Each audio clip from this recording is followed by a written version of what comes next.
Le monde de la mode est en deuil.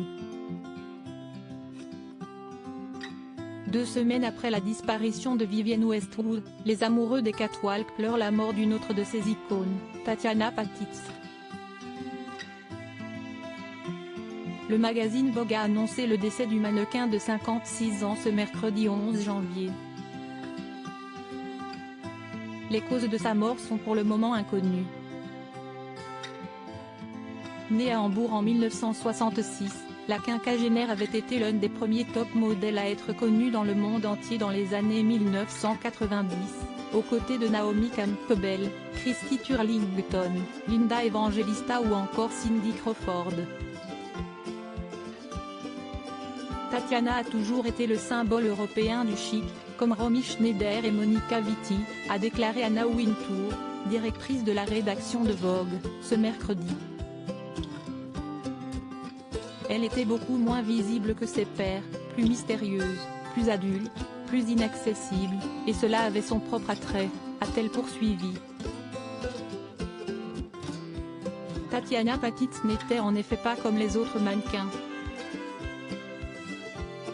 Dans une interview en 2020, elle avait ainsi fièrement assuré « Je n'ai jamais vendu mon âme ». Supérieure à Gaspard Ulliel, Dani, Elisabeth II, ces tragiques décès de personnalités qui ont marqué l'année 2022 de garçons manqués à supermodèle fille d'une Estonienne et d'un Allemand, Tatiana Patitz avait déménagé avec sa famille à Skanor, une station balnéaire dans le sud de la Suède, alors qu'elle était encore jeune.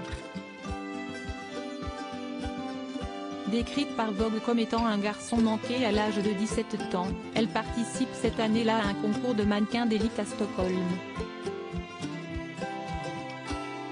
Par ailleurs cavalière passionnée, elle arrive 3e du classement en Suède et remporte un voyage à Paris assorti à un contrat à durée limitée avec une agence de mannequins. Et si l'on peut penser que 1983 signait le début de sa carrière internationale, Vogue précise dans un article de 1988 que la star n'est pas née rapidement. Parmi les plus célèbres, le mannequin allemand n'a toutefois jamais fait partie de la meute.